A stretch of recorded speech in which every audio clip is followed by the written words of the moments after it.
तनी कथा सागर के तरफ चलल जाए। आज कथा भगवान राम के एक पुस्त ऊपर से सुनाओ, तनी एक पुस्त ऊपर से, यानी कि ब्रह्मा के लइका भइले मरीचि, मरीचि के लइका भइले कश्यप, कश्यप के लइका भइले सूर्य, जेकरा के सूर्य भगवान कहिले जा। ए सूर्य के लइका भइले वेवस्वत मनु, जोन वेवस्वत मनवंतर कलयुग में चलता।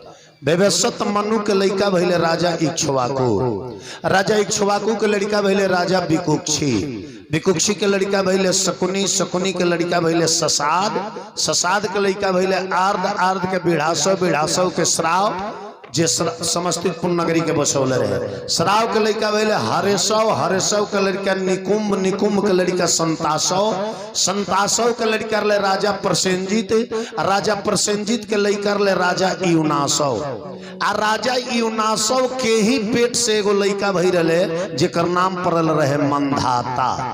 अब रोल के शंका भइले कि मर्द के पेट से लड़का केना हो भई रहे। राजा यूनासव के कोनो संतान ना होखे नु तो यज्ञ कैले, तो साधु संत लो सोना के कलश में गंगा जल रख के मंत्र मारल लो, वो पानी के सिद्ध कैलो, कल की पानी सुबह ले जाके अपना औरत के पिया दी हो, ये प्रभाव से तारा घर में एगो लइका हो। राजा वो पनिया रख के जगसलवा में सुत गईले, पियास आधा रात में लागल, राजा के बुझाइल ना, मेहरारू वाला सिरप उठा कर रोजे पी गईले। अब वो पनिया रोजे पी गईले, वृथा न जाए देश ऋषिवानी।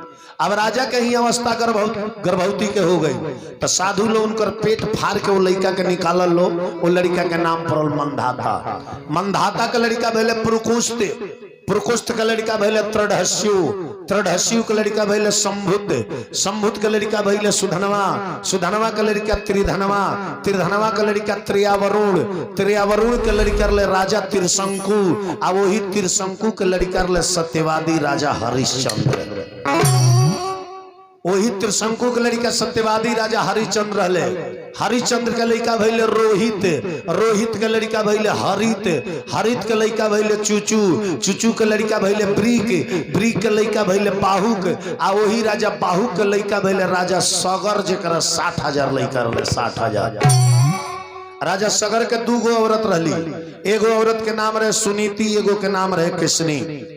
तो एगो औरत के गर्भ से 60,000 पुत्र भइले, आ एगो औरत के गर्भ से एक एगो पुत्र भइले, जेकर नाम पड़ल असमंजस। उहो तपस्या कैले कि गंगा जी धरती पर आवस, गंगा जी ना आइली। असमंजस के लइका अंशुमान भइले, उहो तपस्या कैले गंगा जी धरती पर ना आइली। अंशुमान के लइका राजा दिलीप भइले, उहो तपस्या कैले गंगा जी धरती पर ना आइली। राजा दिलीप के लड़का राजा भागीरथी भइले, जौने ब्रह्मलोक से वो गंगा के मृत लोक में बुलौले।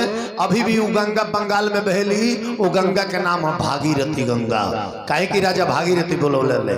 भागीरथ के लड़का बोले श्रुत, श्रुत के लड़का नभाग, नभाग के लड़का अम्बरीश, अम्बरीश के लड़का सिंधुदीप, सिंधुदीप के लड़का रहे आयुताजित, आयुताजित के लड़का रहे ऋतुपर्ण, ऋतुपर्ण के लड़का रहे आतुपर्ण, आतुपर्ण के लड़का सुदास, सुदास के सौदास, सौदास के लड़का सौकर्मा, सौकर्मा के लड़का अरणय, अरणय के निघ्न, निघ्न के लड़का तिलीदू, आ तिलीदू के लड़का रहे राजा रघु, राजा रघु के लड़का रहे राजा अज, आ वही राजा अज के लड़का रहे चक्रवर्ती राजा दशरथ जी, आ दशरथ जी के 4 गो पुत्र रहे राम, लक्ष्मण, भरत, शत्रुघ्न। राम जी के एक पुत्र ऊपर से कथा सुनाओ तनी।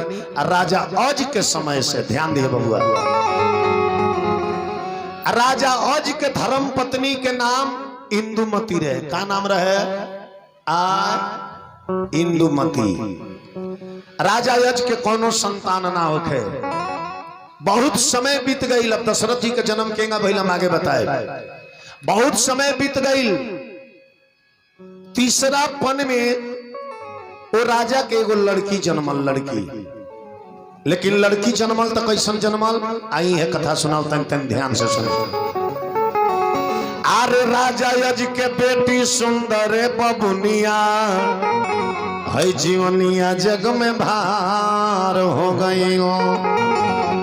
अरे भार हो गई रे भैया, अरे भार हो गई रे जीवनिया जग में भार हो गईल। अरे राजा यज के बेटी सुंदर बबुनिया जीवनिया जग में भार हो गई।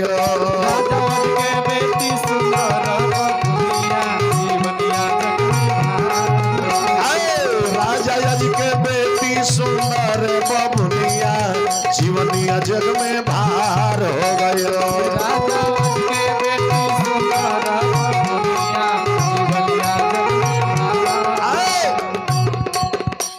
एगो लड़की जन्मल राजा के घर में, लेकिन जन्मल तो कैसन जन्मल जानता नहीं। अरे रूप तेज वैसे जैसे भोरे के किरनिया, सूर्य सुबह उदय होले कितना सुंदर लगे। अरे रूप तेज वैसे जैसे भोरे के किरनिया, आँख न ठहरे सौरी घर से, अरे भागे धगरिनिया जीवनिया जग में भार हो गईल। तो प्रभु के कृपा से भइली अनहरिनिया जीवनिया जग में भार हो गईल।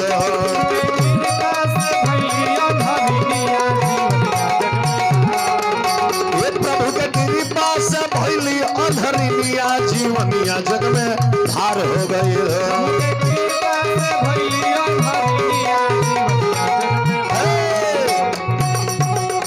प्रभु के कृपा से दोनों आके आनर भइली।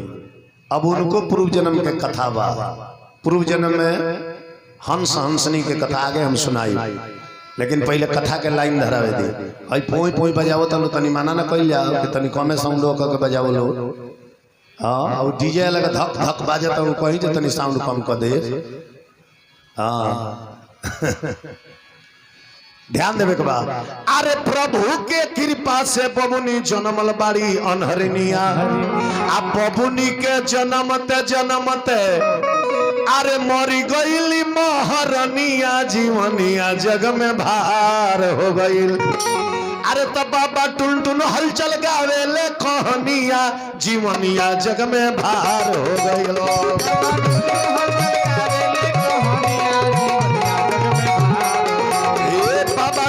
हलचल गावेले कहनिया जीवनिया जग में भार हो गई।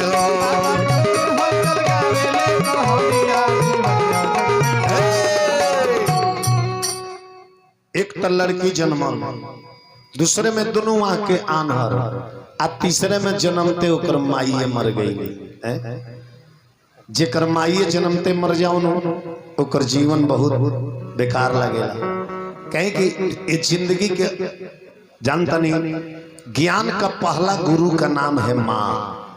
ज्ञान के पहला गुरु का नाम है माँ, और परिश्रम के पहला गुरु का नाम है पिता, और कर्तव्य की पहला गुरु का नाम है संतान, और प्रेम के पहला गुरु का नाम है धर्म पत्नी। ध्यान दीजिएगा। राजा बड़ी शोकाकुल भइले। राजा के घर में एगो दासी रहे। वो दासी के बुला के कहले कि ये लड़की के ले जाके तू अपना यहाँ पालन पोषण कर। राज दरबार से सब खर्च दियाई। अब वो दासी वो लड़की के लेके अपना यहाँ चल गई। राजा बड़ी शोकाकुल रहे लगले। राजा यज गुरु वशिष्ठ जी के बुलवले, कहले कि महाराज आन्हर बिया या कुछ भी बिया हमार प्रथम संतान है, एक नाम रख दिया जाओ कि ये लड़की के नाम का रही नाम। वशिष्ठ जी देखले तो कहले कि लड़की चंद्रमा के समान सुंदर बिया, ऐसे ये लड़की के पहिल का नाम चंद्रकला रही। चंद्रकला आई लड़की आगे चल के ज्ञान में बहुत आगे हुई, ऐसे लड़की की दूसर का नाम ज्ञानमती रही। ज्ञानमती का नाम रही। और काकी को तरी पानमती आई होता कमे सुना। ज्ञानमती नाम रही। अब दासी वो लड़की के पालन पोषण करे लगल। धीरे धीरे वो लड़की जब 8 बरिस के भइली नु, तब दासी अंगुरी पकड़ के ले जाओ सरजुग जी में, स्नान करा के लेके आवे नहीं तो रास्तवा में एगो शंकर जी के मंदिर रहे। वो आन्हर लड़की या शंकर जी के जल चढ़ा के खूब रोवे, आई अपना दिल के दुख शंकर जी से कहे कि रोज रोज चंद्र काला अरे शिव के पूजन करे सुनी शिव और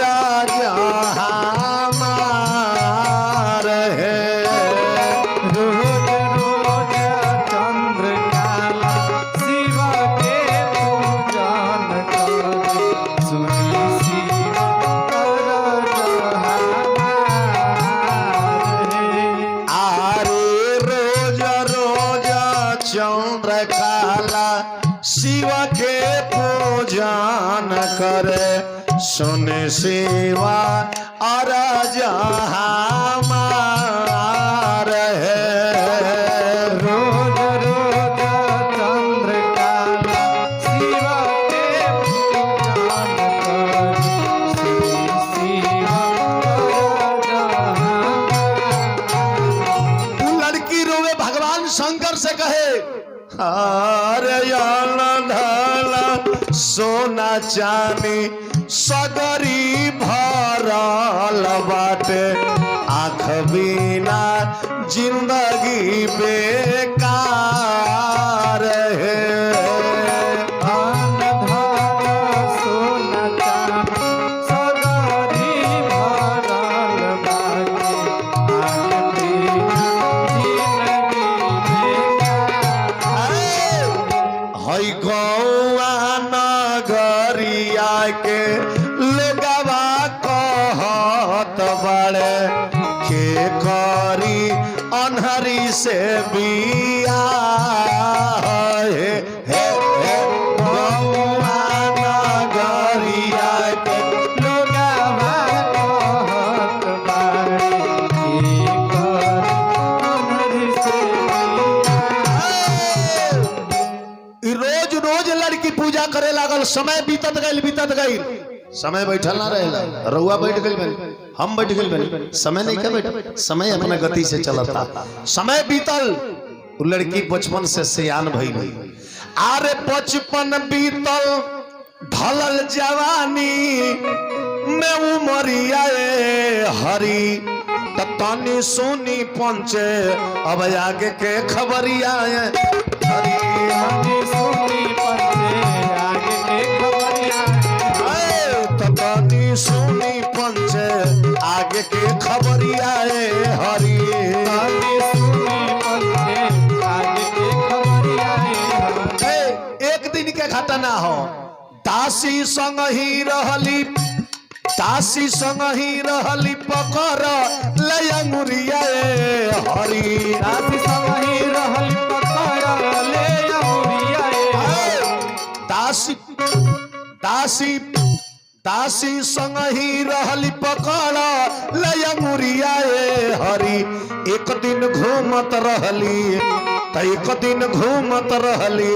गंगा के कगरिया हरी एक दिन घूमत रहली गंगा के कगरिया हरी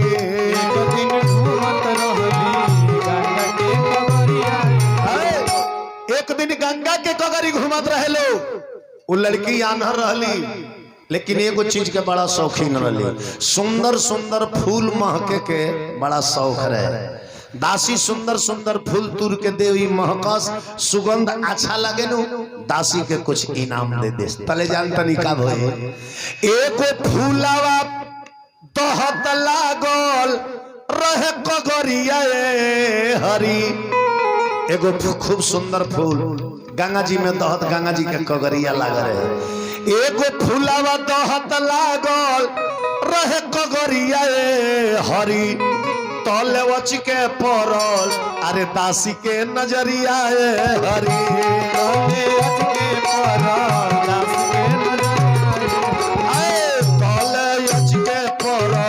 दासी के नजरिया हरी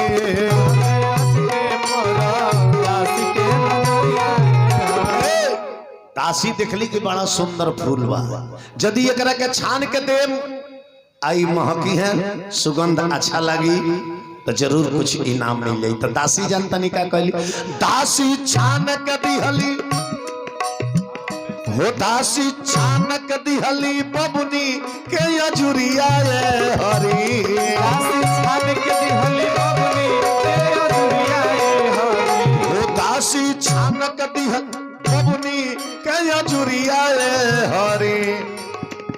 तब बबुनी महकत चलली, बबुनी महकत चलली अपना अटरिया हरी, बबुनी महकत चलली अपना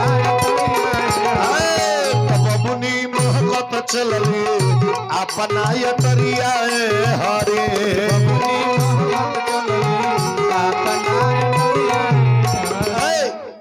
वो आनर लड़की वो फुलवा के महकत अपना घरे अली तो फुलवा में गुण जानता नहीं का रहे, फुलवा के महकला से वो लड़की गर्भवती हो गई, फुलवा के महकला से वो लड़की गर्भवती हो गई और गर्भवा दिन पर दिन बढ़े लगा।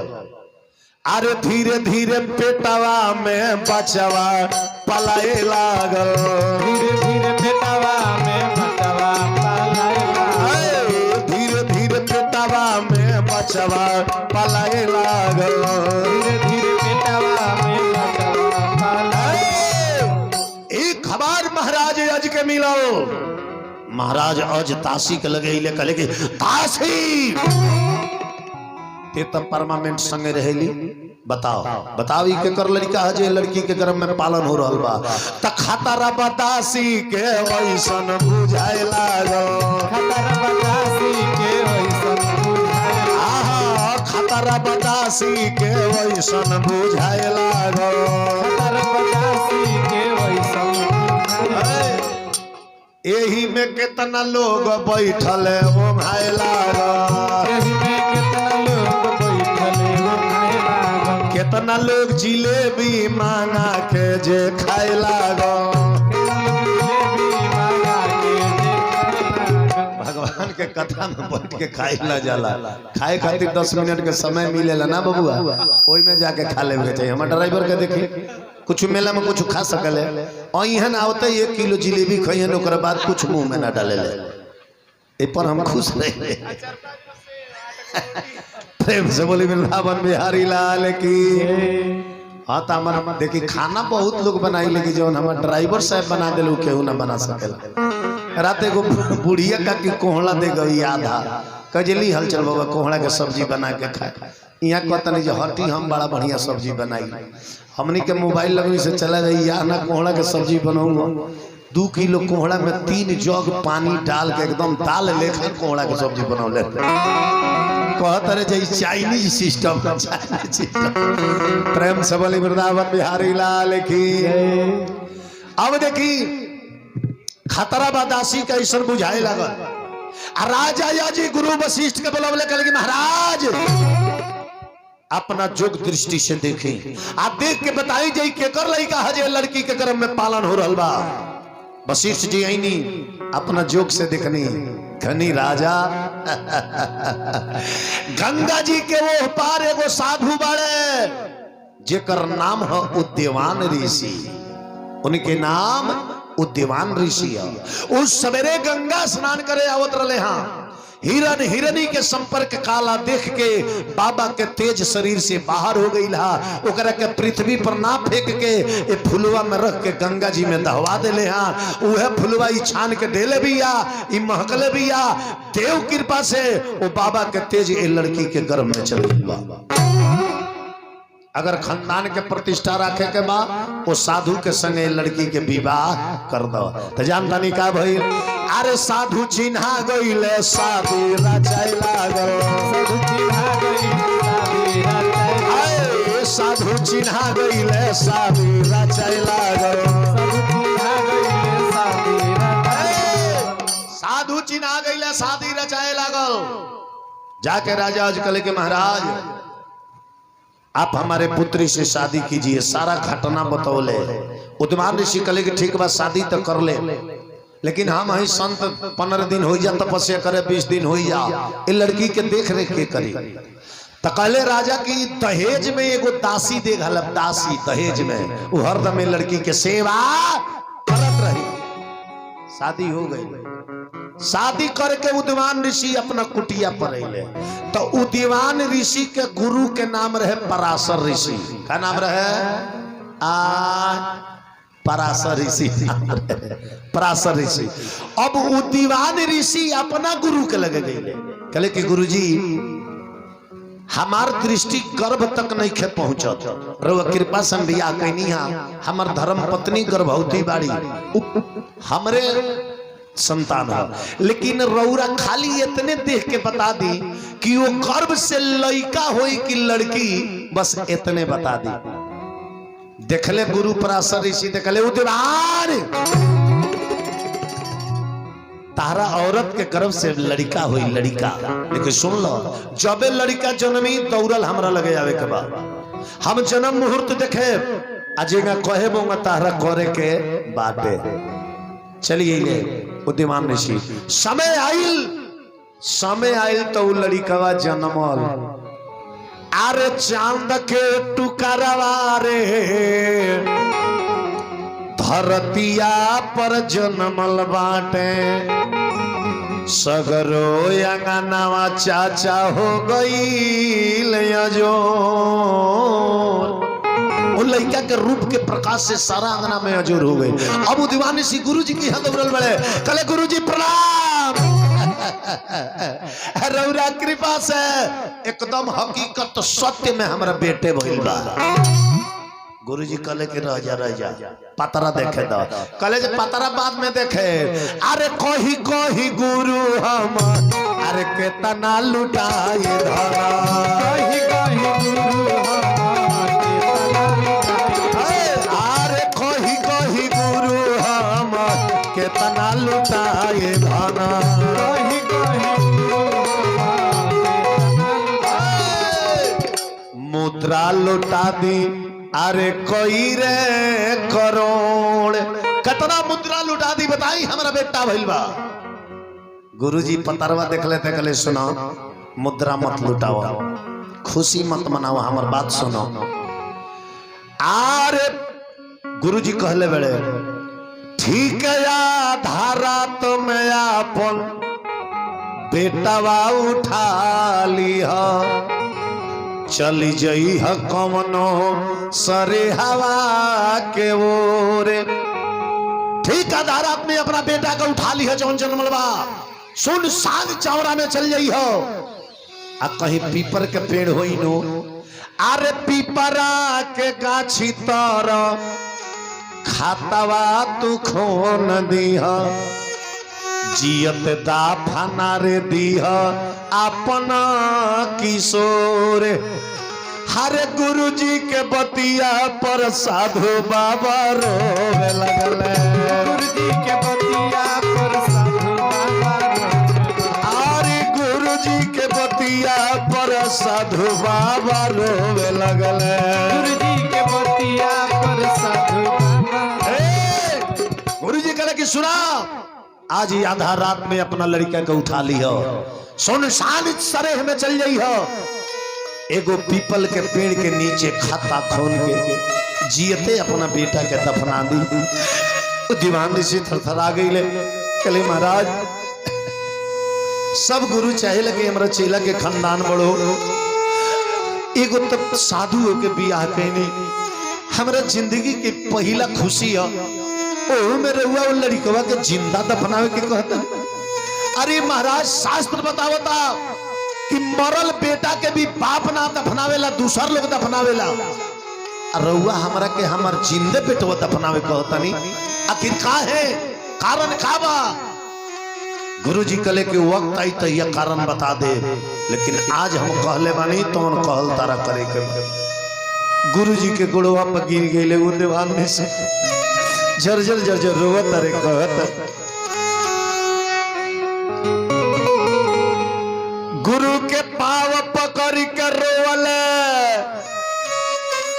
अरे हाथ जुड़ल बाबा से कहले इह पहिला हमारा हर जीवन के कमाई गुरुवर जी।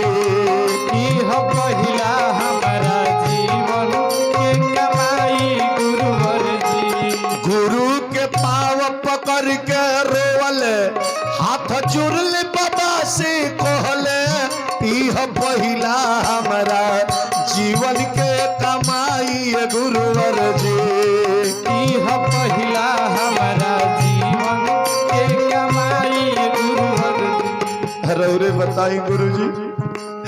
9 महीना ढोले बाड़ी गर्भ में आन्हर माई। 9 महीना ढोले बाड़ी गर्भ में आन्हर माई।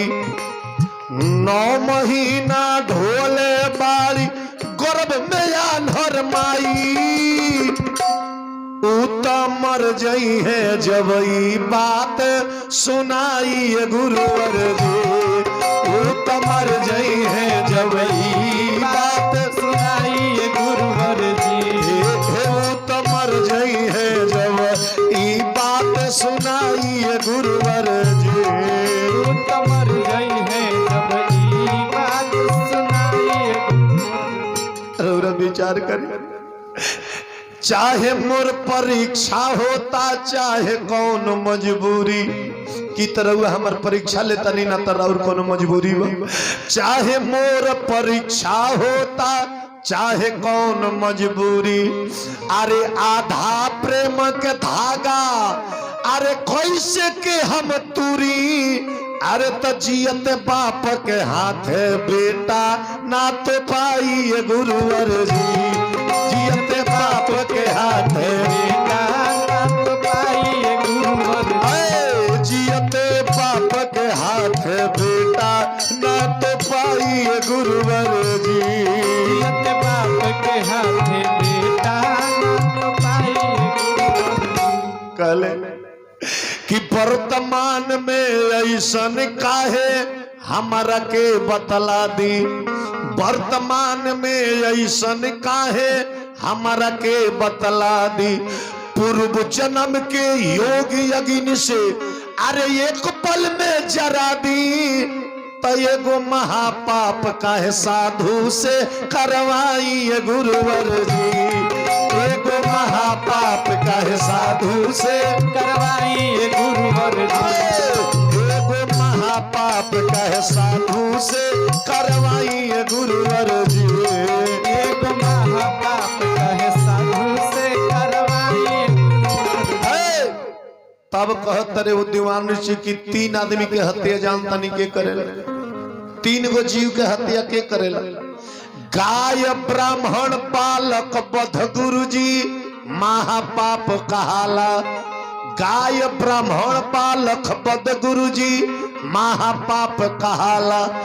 कुष्ठ रोग से ग्रसित होके अरे घोर नरक में जाला। इत काम करेले कौनो दुष्टि कसाई गुरुवर जी।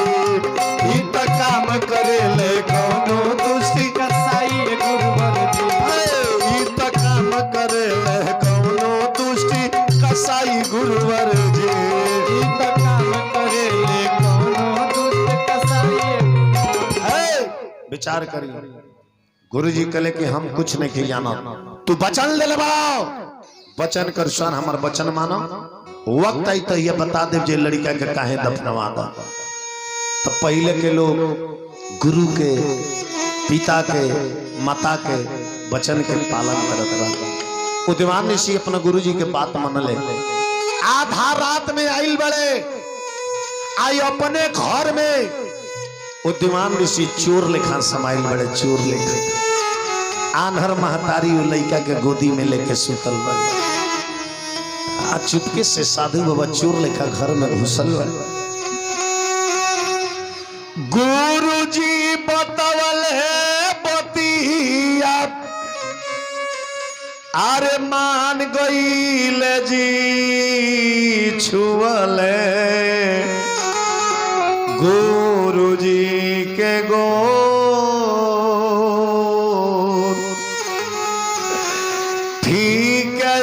धीरतिया बाबा अरे घर वहील जी जैसे आवेला कौनो चोर।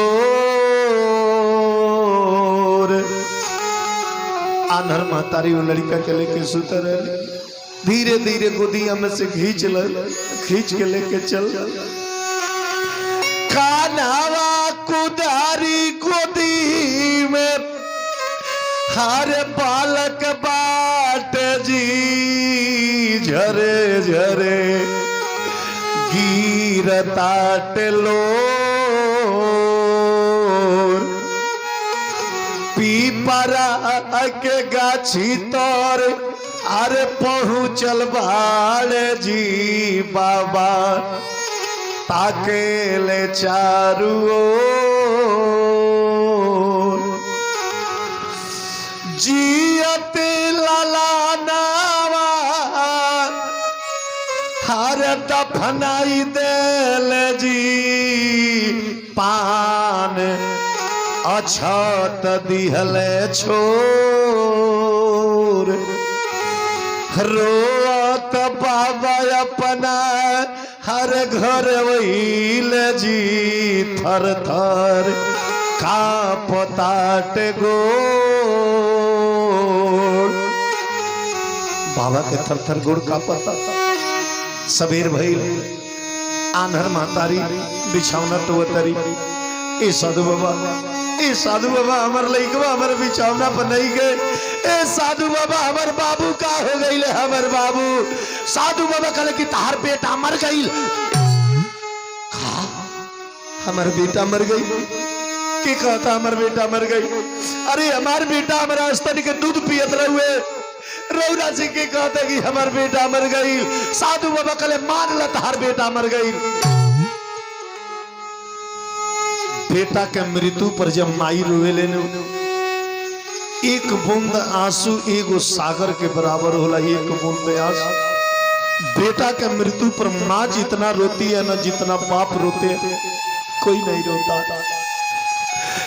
आनर महतारी जब रोवस नु बेटा के वियोग में एक बूंद आंसू 1000 टुकड़ा होकर धरती पर गिरे। माई के आचरवा सुना करी गईल रे मोरा गोदी के लाला नावा भी छड़ी गईल रे। माई के आचरवा सुना करी गईल रे मोरा गोदी के लाला बिछड़ी गईल रे। आरे के कर हम बिगड़नी मोर बिगड़ी गईल रे मोरा गोदी के लाला नावा भी छड़ी गईल रे। के कर हम बिगड़नी मोर बिगड़ी गईल रे मोरा गोदी के लाला बिछड़ी गईल रे। ओ दिन से आन्हर महतारी रोवे लगली। साधु बाबा रात दिन रोवे लगले। साधुआई ना आन्हर रहली लेकिन साधु बाबा आन्हर ना रहले। लेकिन साधु बाबा आगे चल के आन्हर होता रहे। देखी दोनों जना पूर्व जन्म में भी पति पत्नी रहे लो। ये कथा हम आगे बताए। समय बीतत गईल जब 3 साल बीतल नो अरे बाबा के भइल जब दूसरा लाला नवा बेनवा तनी आगे के सुने।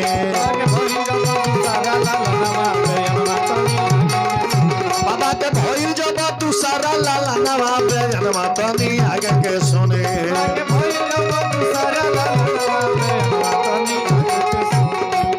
एक कथा से रहुआ एगो और ज्ञान मिली कि करनी के फल मिली आज ना तो कल। करनी के फल मिली आज ना तो कल ना बबुआ अवश्य मिली सबका मिली। जब वैसन ऐसन ऋषि महर्षि लोग हो गल तो हमने कौना गिनती में मानी जा। बाबा के जब दूसरा लड़का भइल बाबा फिर दौड़ल गई गुरुजी के गुरुजी रउरा कृपा से पहिलके के काहे दफनवा दहनी इतना बतौनी लेकिन रउआ कृपा से नु दूसर का लड़का भइल बा। दूसर का गुरुजी कहले कि रह तनी पतरा देख लेबे। पतरा के नाम सुन के साधु बाबा के करेजा धड़कता। पहिलका के बेरी पतरवे देखल है जे कहले जे पीपर तर ले जाके हला दियो। अब ना जाने एकरा के कहवा कहीं है। पतरा देख के ले गुरुजी कहले कि उतरान जहां पहिलका लड़का के दफनावले बड़ो ओ करे बगल में एकरो के ले जाके दफना दो। साधु बाबा कहले कि गुरुजी तो हमार पूरा खानदान में ट्रांसफर कर दी है धीरे धीरे है। लेकिन फिर गुरुजी के वचन मनले अइले ओहू लड़का के उठवले जहाँ पहिलका के दफनौलर ले ओकरा एक हाथ बगल में एहू लड़कवा के दफना दल। घरे लवट कैले आनहर महतारी जगली बिछौना टोतरिए साधु बाबा हमर लड़कवा का हो गइल। साधु बाबा कहले तार लड़कवा मर गइल। खा हमर जितना लड़कवा हो तारे समर जाता रे सन। जवन वो घर में दासी रहे दासी कलश की महारानी राउर लड़का मुंगल नहीं खेनो हम देखनी अपना आँखी से है साधु बाबा है। अरे बाप होंगे इस साधु बाबा आधा रात में रउआ लड़कवा को उठा के ले गए। आरे मानी बतिया दासी रानी से कहले मानी बतिया दासी रानी से कहले। आरे मानी बतिया दासी रानी से कहले मानी बतिया दासी रानी से कहले। होई साधु बाबा राती में वहीले होई साधु बाबा रात में ओइले रौरा लाला नवा के उठा के ले गईले रौरा लाला नवा के उठा के ले गइले। रउआ लइकवा के लेके जाए लगवन पीछे पीछे हम हूं गई कि लइकवा के कहां ले जाता जानता नहीं महारानी हम का देखुई। अरे जियत लाला नवा के अरे जियत लाला नवा के दिहले माटिया दासी रानी से कहले मानी बतिया दासी रानी से कहले मानी बतिया दासी रानी से रानी कली कहा रउआ बाप है आ वहू में एगो साधु ऐसन कर्म करेला आ वहू में एगो लड़का के बाप होके ये उचित काम नहीं खे। गोड़वा पर गिर गई साधु बाबा आ गिर के रोवे लगली कहतरी की ई का रौरा हर कोई नहीं स्वामी जी मारी ले लाला नवा मोर ई का रौरा कोई नहीं स्वामी जी मारी ले लाला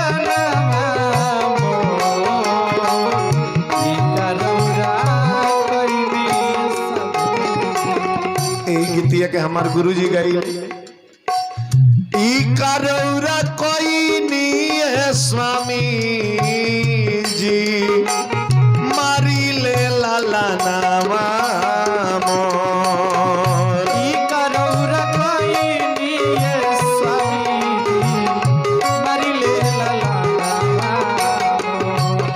हई सारा लोग साधु समझेला सारा लोग साधु समझेला पानी रौरा के ताना कठोर सारा लोग साधु समझेला बनी रौरा का ताना कठोर सारा लोग समझे।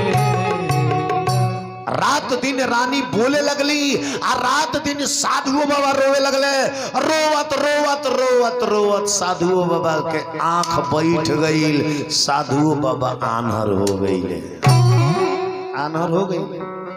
आन्हर भइला के 3 साल के बाद बाबा के घर में फिर खुशी आवता। अरे बाबा के भइल जब तीसरा लालानवा अब बजनवा बाजे लागल दुआरा अरे सुख ठटरी में पड़ गइल परनवा बजनवा बाजे लागल दुआरा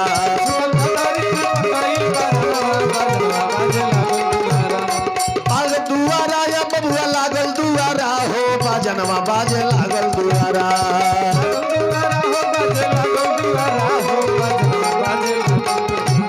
सुखल ठटरी में पड़ गइल बजनवा बाजे लागल दुआरा।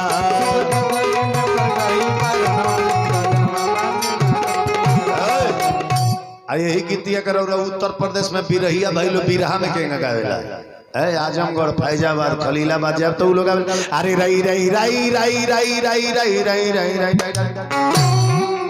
अरे बाजे दुआरा रे बबुआ बाजे दुआरा रे बजनमा बाजे लागल दुआरा अरे बाबा के भइल जबती सारा लालनमा बजनमा बाजे लागल दुआरा अरे बाबा के भइल जबती सारा लालनमा बजनमा बाजे लागल दुआरा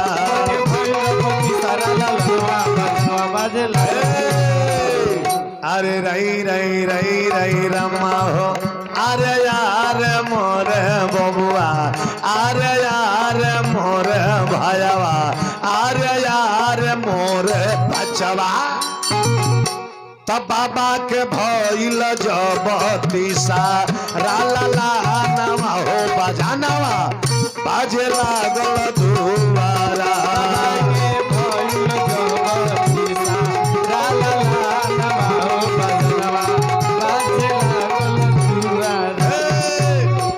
बाबा के तीसर का लड़का भाई तब तैया अनहर हो गई रहे तनी बैठ न जाए के कनियो ए भैया कनियो बैठ जाए हे साइड चाहे हे साइड के खड़ा रहे तो डिस्टर्ब हो जाए बीच कथा में नाम ना बुलवाओ जाला नाम बुलवावे को तो दान के बेरा हो जाला लाइनों में चेंज हो जाए कट जाइए बे लाइनवा आ नहीं तो लिख के भेजल जाला प्रेम से बोली वृंदावन बिहारी लाल की ध्यान देवे के बाद अभी गुरुजी के घर ना गईले काहे कि आन्हर रहले ध्यान दिहल जाए हट जाए प्रेम से बोले वृंदावन बिहारी लाल की मोती में माहुर घोराता जबाना के दोष दिहल जाता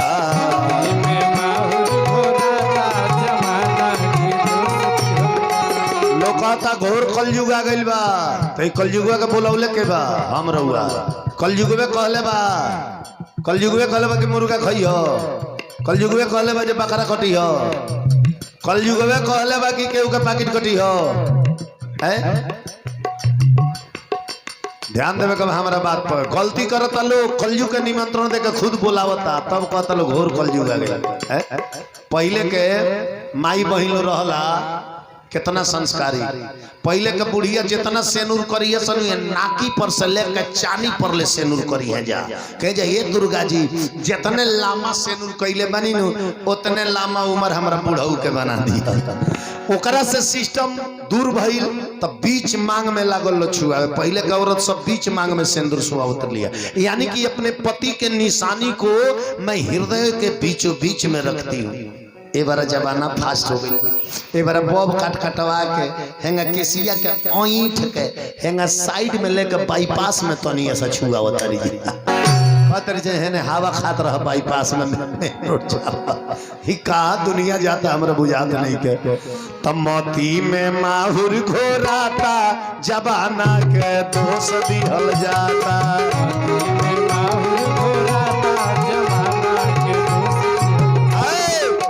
दोसरा के दुख पर लोग बजावता बाजा दोसरा के दुख पर लोग बजावता बाजा बजावता बाजा खूब आवता माजा जब अपना पर जाता दुखाता जबाना के दोष दिहल जाता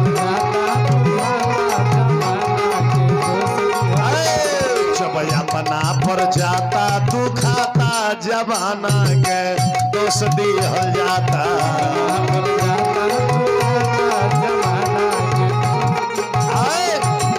प्रेम से बोली वृंदावन बिहारी लाल की अब तो साधु बाबा आन्हर रहे गुरुजी की यहाँ ना गईले अब तो गुरुजी खुद साधु बाबा के घर चली अइले गुरुए जी चली अइले गुरुजी कहले उतिवान बैठ ना जा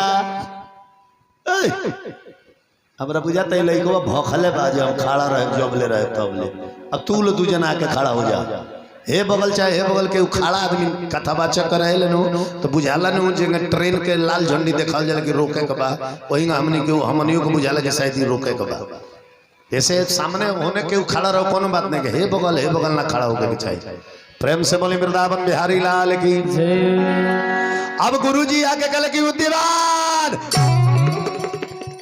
गुरुजी के बोली सुन के साधु बाबा थर थर थर थर कांपता रहे। इनकरा के मैसेज दे दी हला ये दादा अब तो आइल बड़े पतारवा देखी है आ कहीं जे एकरो के ले जाके दफना दा।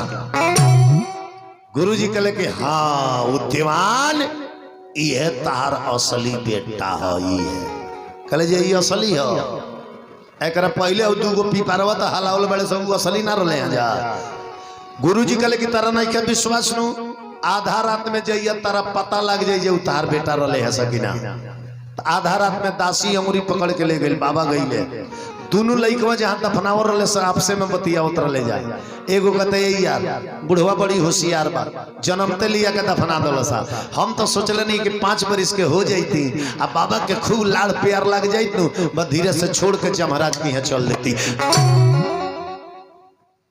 बुद्धिमान ऋषि कहले कि एगो जन्मते बेटा होकर मरेला ओकर दुख अलग होला आ एगो 5 बरिस के बेटा होकर मरेला ओकर दुख एगो अलगे होला। तो एगो कहतबे हम तो सयान हो जाती बियाह करे जाती आ जो कोहबर में जाती तले वही छोड़ के जमराज के यहाँ चल देती।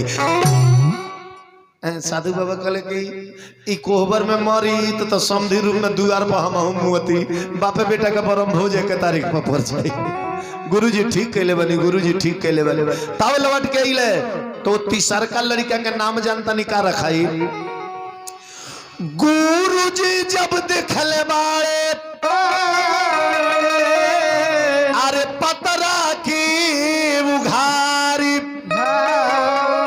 आवो लड़का के नाम धैले अरे भैया श्रवण कुमार। वही लड़का के नाम पड़ल श्रवण कुमार। का नाम पड़ल श्रवण कुमार। माई बाप के जे सेवा कैल जागे जाने जग संसार। आप कबो ना भुलाए के चाही माता पिता के प्यार। ऐसे आजकल के नवजुवक लइकनों से कहे श्रवण कुमार कितना अपना माई बाप के सेवा कैले। आई हर साल कथा सुनावल जाता हर साल केहू न केहू जरूर सुनावत हुई श्रवण के कथा।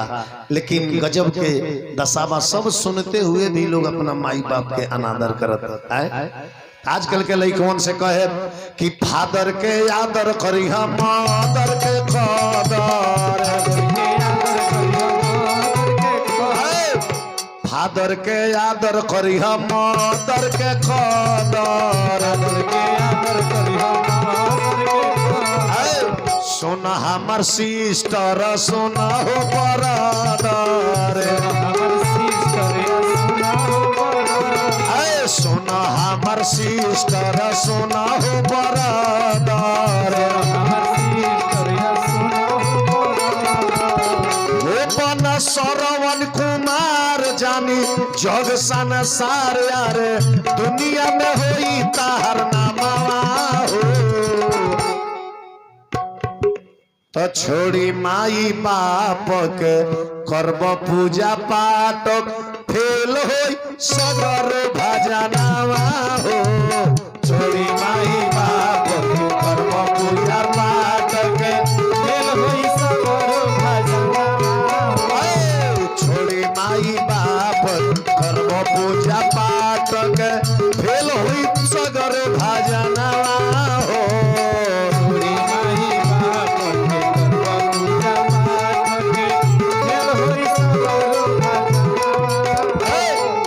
माई बाप के सेवा करके हनुमान जी भी दिखा दले कि पशु जोनी में आके माई अंजनी के पिता पवन केसरी के किंग सेवा कैले।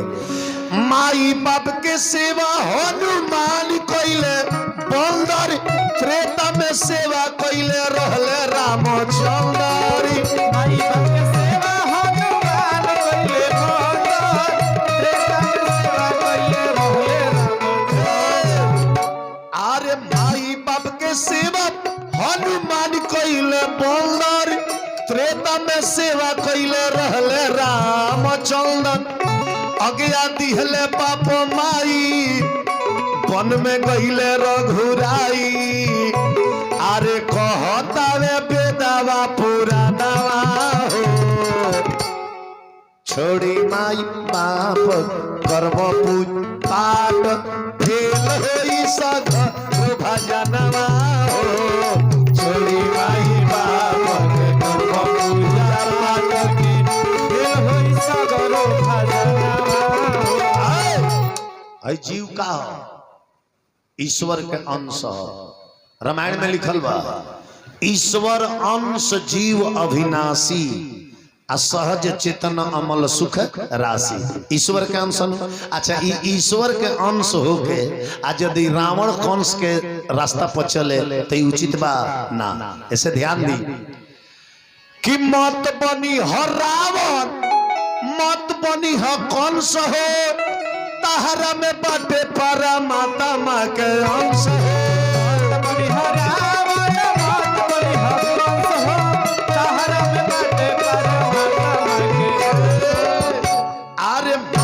रावण मत बनी हो कंस हो तहरा में बाटे परमात्मा के अंश हो।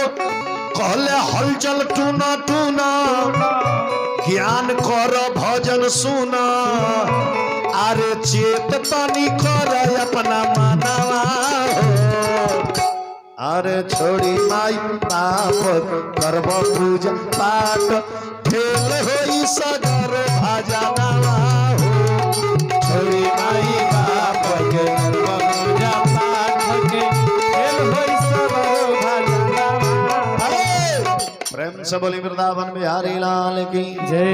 श्रवण कुमार धीरे धीरे बढ़े लगले सियान भइले श्रवण कुमार अपना माई बाप के सेवा करस नहवावल धोवावल भोजन बनावल खियावल सूते के बेरा पैर दबावल कपड़ा धोवल इतना सेवा करस। आ तले वही जब बगल में एगो काशी देश के राजा रहले काशी देश के राजा जौना राजा के नाम रहे नीलमणि राजा। का नाम रहे आई तो लोगवा बुझाता जीवतिया भूखल बका दोना के तनी बोली लो बीच बीचवा में जे हमरा बुझाओ जे माने हां रोगलो सुना तनी। वो राजा के नाम रहे नीलमणि राजा। का नाम रहे नीलमणि राजा। आ वो नीलमणि राजा के एगो लड़की रहे लड़की जौना लड़की के नाम रहे श्यामवती। का नाम रहे श्यामवती। आ वो लड़की बड़ी झगड़ाहीन रहे बड़ी झगड़ाहीन बड़ी लड़ाकीन माने जेकरा से झगड़ा जम जाऊ नु उनकरा दुआरी पर बोरा बिछा के बैठ जाऊ दिन भर घरी आवे जले उनकर ससरी ना फूल जाओ तले जाना ना छोड़े। अब नीलमणि राजा सोचले कि ये लड़की के बियाह अगर ये अपना राज्य में करे तो सबेरहू रहन आई दोपहरियो रहन आई सांझलो को रहन आई एकरा ले नीमन बजे कर बियाह इतना दूर क दो जे ना जल्दी केहू आई आ ना जल्दी एने से केहू जाई। त नीलमणि राजा दूल्हा खोजत खोजत चलले त जानतनी दूल्हा में केकरा के खोज दहले अरे प्रभु जी के कृपा से वो दिनवा आ गइले प्रभु जी के कृपा से वो दिनवा प्रभु जी के कृपा से वो दिनवा आ गइले प्रभु जी के कृपा से वो दिनवा प्रभु जी के कृपा से वो दिनवा आ गइले त नीलमणि राजा सरवन के भेटा गइले नीलमणि राजा सरवन के भेटा नीलमणि राजा सरवन के भेटा गइले नीलमणि राजा सरवन के भेटा जब नीलमणि राजा सरवन के भेटैले तो नीलमणि राजा देखले तो कहले कि हाँ ई लड़का ठीक बा माथा पर चंदन बा गला में तुलसी जी के माला बा ई लड़का संस्कारिक बा माई बाप के सेवा करता हो सकेला जे ई लड़का के संगे हम अपना लड़की के बियाह कर दी तो ई अपना ज्ञान से हमरा लड़की के सुधार सकेला सुधार। ध्यान दी अब नीलमणि राजा अपना बेटी श्यामवती के बियाह सरवन के संगे सेट कर चल गईले। आ श्रवण कुमार जब बारात साज के चलले आ जब गईले काशी नगरी में नु तो गांव में जब बारात जलन तो सबसे पहले बुढ़िया का किलो कहे चलल ए जे दुअरवे पर देख लिए जे टोलिए में जे दुल्हावा कैसन बा के वो भीड़ भाड़ में जाई चल के ही जे देख ले दुल्हावा सांवर बाकी झांवर बाकी कोरिया विचार कर।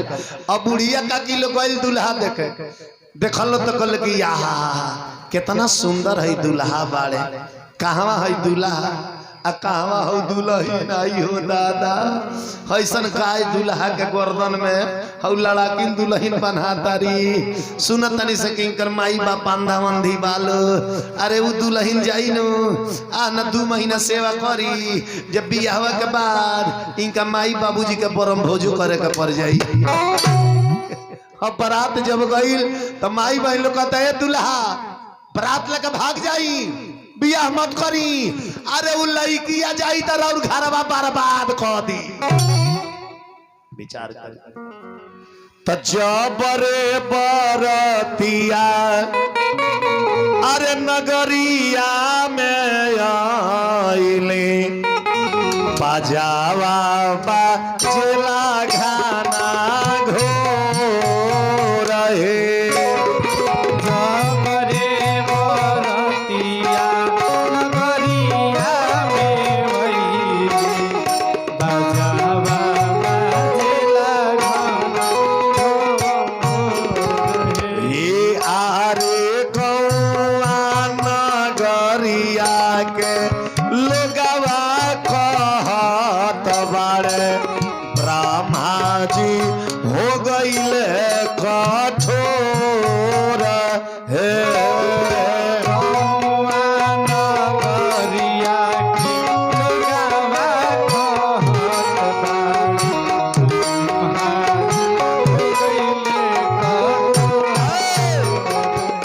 अरे हईसन सुंदर दूल्हा के घेट में बान्हा तबाड़ी, हईसन दुल्हन मुँह जो रहे। अरे हईसन सुंदर दूल्हा के घेट में बान्हा तबाड़ी, हईसन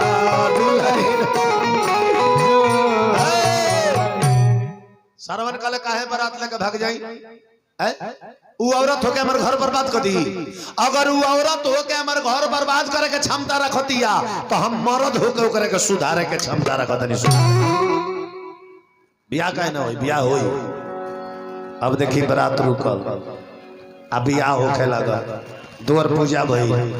द्वार पूजा के बाद भसुर सरकार लोग गहना चढ़ावे जाला न। तो देखी पहले के जमाने में जब भसुर जी लोग गहना लेके जाओ न तो माई बहन लोग बड़ा प्रेम से गावे। का गावे? अरे भसुर को मेरा नमस्कार है, आंगन में तेरा इंतजार है। भसुर को मेरा नमस्कार है, आंगन में तेरा इंतजार है। भसुर को मेरा नमस्कार है, आंगन में तेरा इंतजार है। हो मेरा नमस्कार है, आंगन में तेरा है। पहले के माई बहन लोग गावत रहे। ए बरे के माई बहन लोग का गावता? जाई ना एगो समहतिया के बाराती चली आनी गोरखपुर में। आज जैसे गुरहथनी में गईनी आय अब गुरहथनिया में बैठे के काम लगावतनी तले जान तनी का गावतरी जा गावतारी जा कि भसुर जी के बांधल जाई पागहा से। अब तब उठ के खड़ा हो गए ये दादा जब बनाया मैंने से कहा दो ना के गावतारी से कि भसुर जी के बांधल जाई पागहा से। अब भसुर जी आई बाड़े गदहा से,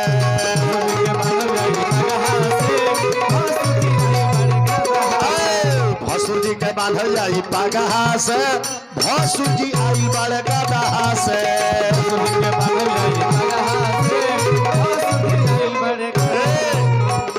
तले हलचल बाबा भगल है वो जगह से, हम नहीं दादा गदहा से।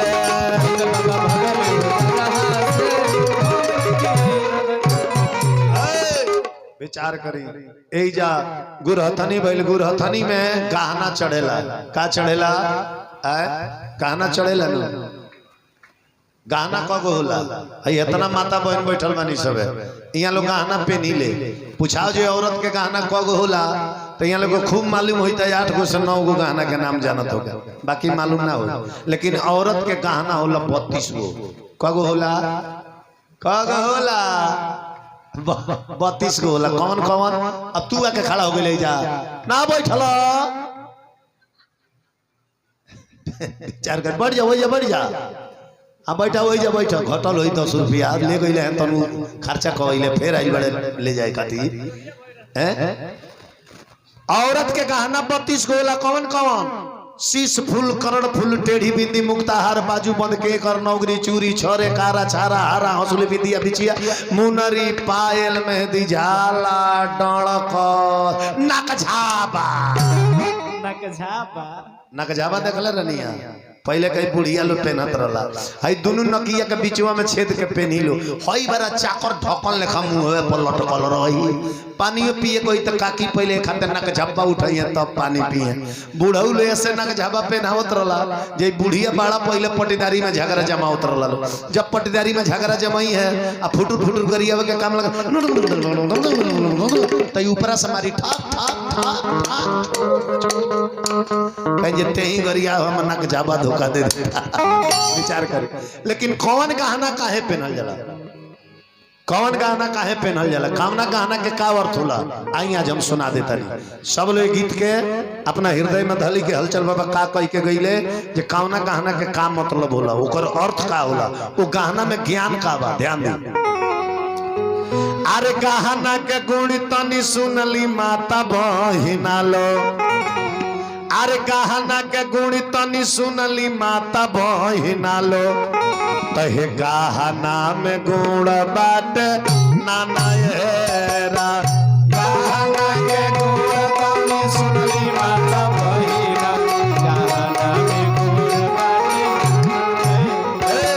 अरे गहना के गुण तनी सुनली माता बहिना लो गहना में गुण बाट नाना येरा। गहना के गुण तनी सुनली माता बहिना आई यही जैसे शुरू करता नहीं हे लीलार पर साटल जाला ओकर नाम है टिकुली। टिकुली के अर्थ का भई। अरे हई टिकुली कहेला सखी अपन टेकमती तूरी है। अरे टेकही से धर्म बचाना हे राम। टिकुली कहेला सखी टेकमती तूरी है टेकही से धर्म बचाना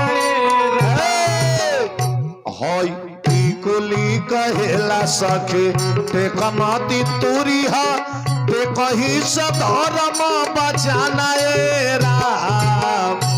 अब टिकुली से नीचे आई नकिया में पहनल जाला ओकर नाम नथिया। आ नथिया कहेला अपना मनवा के नथिया। नथिया कहेला अपना मनवा के नथिया तब बह के न पावे मन मनाएरा। नथिया कहेला अपना मनवा के नथिया बह के न पावे मन नथिया कहेला अपन मानवा नथिया बह के आवे मन माना राम। नथिया कहेला अपना मानवा के नथिया बह के आवे मन माना। अभी नाक में से कान पर आई कानवा में पहनल जाला झुमुका। अरे झुमुका कहेला सखी कबो झूठ माती बोली है आ झूठ ही पर मालिक खिसियाना हे राम। झुमका कहेला सखी झूठ माती बोली है झूठ ही पर मालिक खिसियाना अरे झुमका कहेला कबो झूठ माती बोली है झूठ ही पर मालिक खिसियाना राम। हई हंसुली कहेला अपना पिए संग हंसी हंसुली कहेला अपना पिए संग हंसी तब पर पुरुष नरक निधान हंसुली कहेला अपना पिए संग हंसी पर पुरुष नरक निधान। अरे हंसुली कहेला अपना पिए संग हंसी ह पर पुरुष नरक निधान राम। हंसी कहेला अपना पिए संगे हंसी ह पर पुरुष नरक निधान राम। आहै मंगल सूत कहेला हरदम अरे मंगल बोली हम उल्टा जे बोली हमाती पानाए राम। चूड़िया कहेला कबो चोरी महती करी ह चूड़िया कहेला कबो चोरी महती करी ह ना तो बांधल जइबो जमपुरा थानाए राम। चूड़िया कहेला कबो चोरी महती करी ह ना तो बांधल जइबो जमपुरा। अरे चूड़िया कहेला कबो चोरी महती करी ह ना तो बांधल जइबो जमपुरा थानाए राम। चूड़िया कहेला कबो चोरी महती करी ह ना आ बिछिया कहेला कबो अरे बिखमती करी हम आ बिखही पर साहेब खी सियानाए राम। आ पायल कहेला हरदम पहुँचल रही कहाँ वृद्धा पेंशन उठावे ना ना ना ना ना।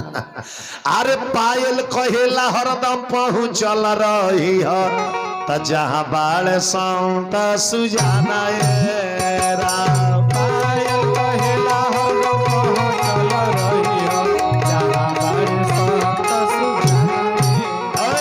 अरे पायल कहेला हरदम पहुँचल रही जहाँ बाड़ संत सुजाना राम। पायल कहेला हरदम पहुँचल रही ह जहाँ बाड़ संत अब भसुर जी गुरु हतन करके चल गए। प्रेम से बोली शंकर भगवान की जय।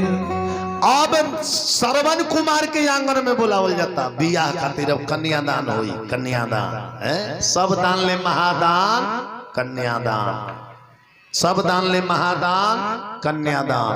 100 कोटि करे तीर्थ स्नाना आ तो कोटि फल एक कन्या दाना।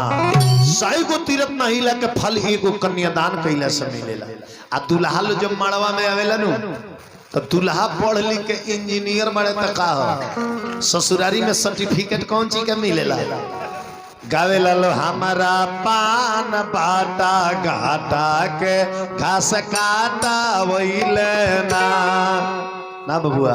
अरे हमारा पान बाटा घाटा के घास काटा वहीले ना।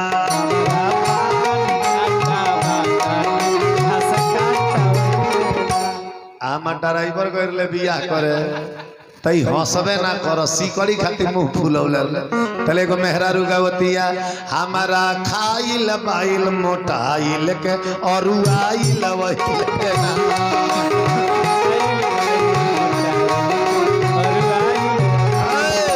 आ वही में तले बुढ़िया लोग पहुंचेला जब ना काकी लोग के मुंहवा में दांतवा ना रहेला तो लोग हाथ सरे तनी हमरो के दूल्हा से दी लगी क लेबे देसा।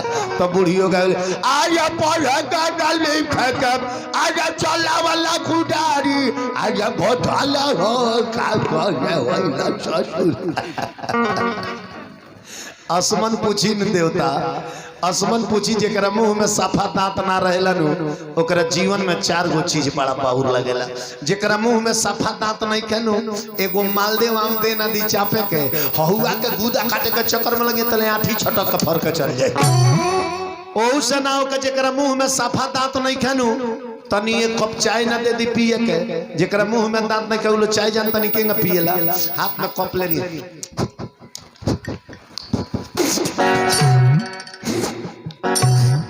तो बुझत रहे जहाँ पियनी जे टप दे यार ले से ना होके जेकरा मुंह में सफा दांत नहीं केनु एगो स्पंज के रसगुल्ला उठाई आ खाड़े उनका मुंह में फेंक दी और रसगुल्ला के जिभिया से डगरावत सारा रस में चूस गली है। रसगुल्ला फील्ड से बाहर हो जाए ले जाकर रस में डालना दी फूल के उतर आ जाए दामे का मत का जाए।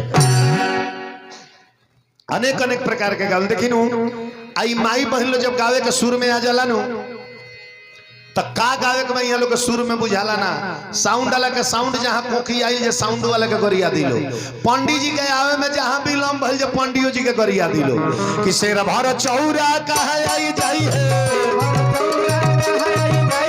शेर भर चौरा कहे आई जाई है अरे पंडित जी के मऊगी के हाजमा ले जाई है पंडित जी के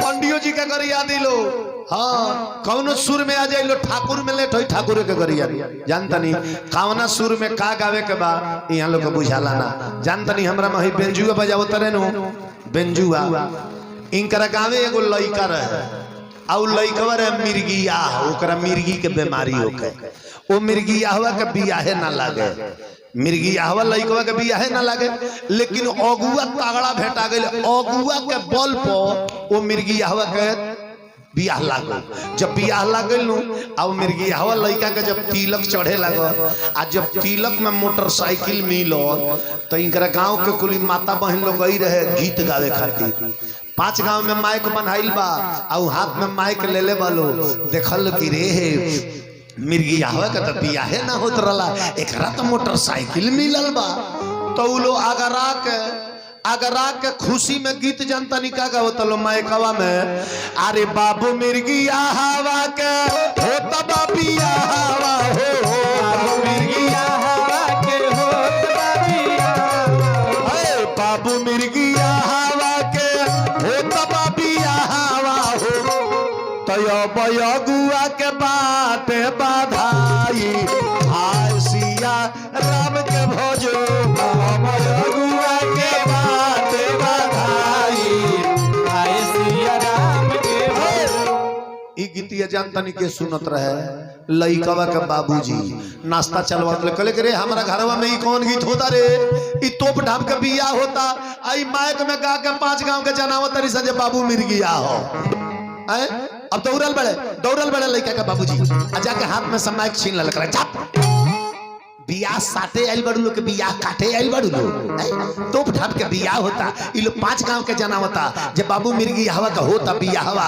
अच के अगुआ के बाटे बधाई हाय सिया राम के भजो ई कौन गीत चुप तले जानता नहीं का भई बेटी हवा की ओर के हजाम ठाकुर ओही जे खड़ा रहले बेटी हवा की ओर के जहाँ से तिलक हवाई रहे ओने के हजाम ठाकुर वही जे खड़ा रहे हजाम कले जे होखे गीत होखे रउल बुझतनी जे यह पार्टी मिर्गिया बा ए पार्टी ले ऊ पार्टी कम नहीं खे जहाँ से तिलक हवाई आइल बा माई बहन लोग कल की ओइजा कौन गड़बड़ी बा हजाम कल माइकवा दिन अब वहू जगह गड़बड़ी बता देता नहीं अब हजाम माइकवा लेके ओइजा के गड़बड़ी बताओ तरे अरे हो जे बाबू जदी बड़े मिर्गियाहवा हो अरे हो जे बाबू जदी बड़े मिर्गियाहवा हो तो ओने बाबूनी के ऊपर देला बाई हासिया राम के भजो ओने बाबूनी के ऊपर देला बाई हाय सिया राम के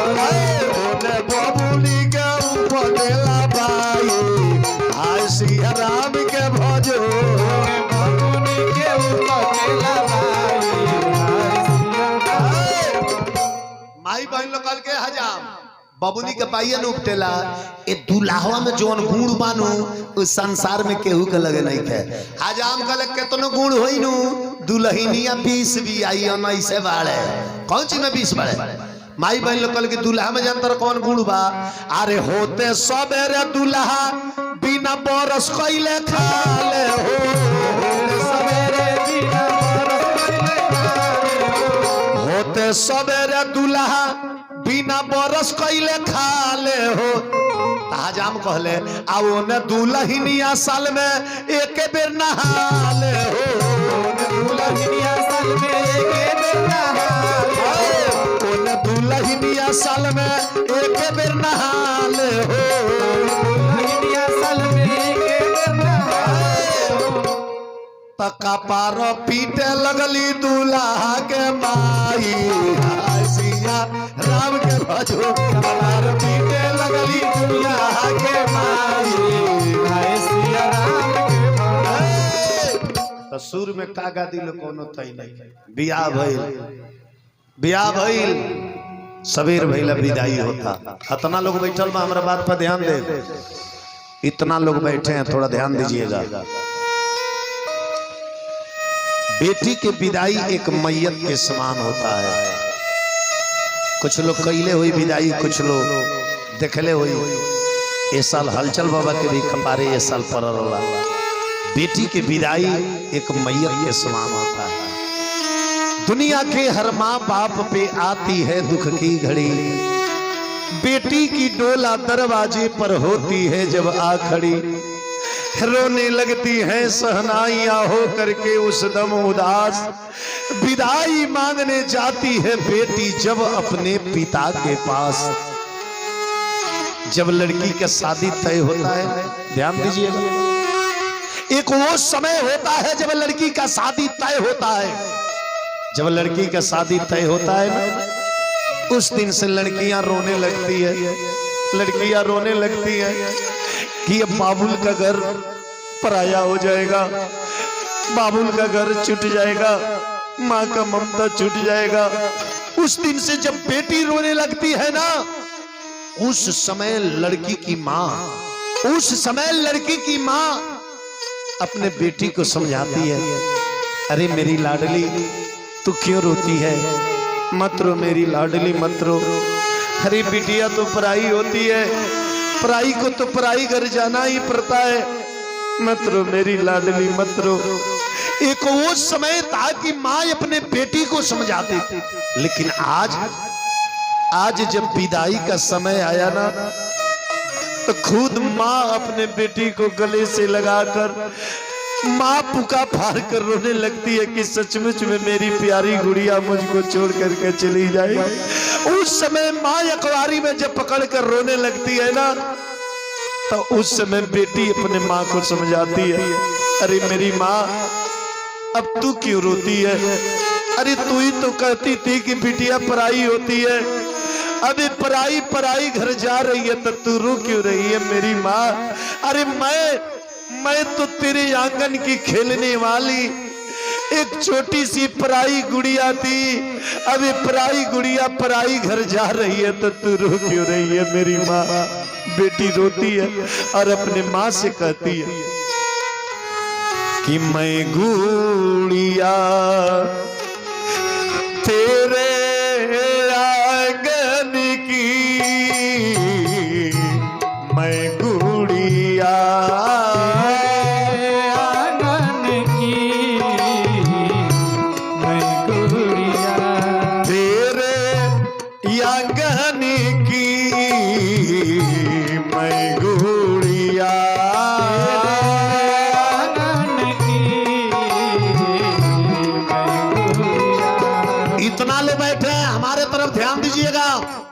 अगर गीत सुन के जहां बैठल अगर फूका फाड़ के ना रोवे लगल तो कह देव जे केहू हलचल बाबा बनावटी आई रहे।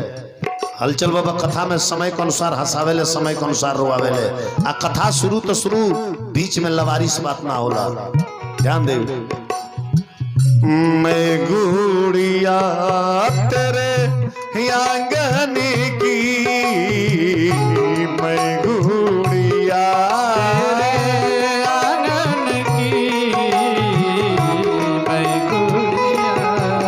रोती और अपने माँ से कहती, ओ मेरी मैया तू क्यों रोती है, बेटी पराया धन होती है। ओ मेरी मैया तू क्यों रोती है, बेटी पराया धन होती है। ओ मेरी मैया तू क्यों रोती है, बेटी पराया धन होती है। याद भुला दे माँ, याद भुला दे माँ बचपन की, मैं गुड़िया तेरे आंगन की, मैं गुड़िया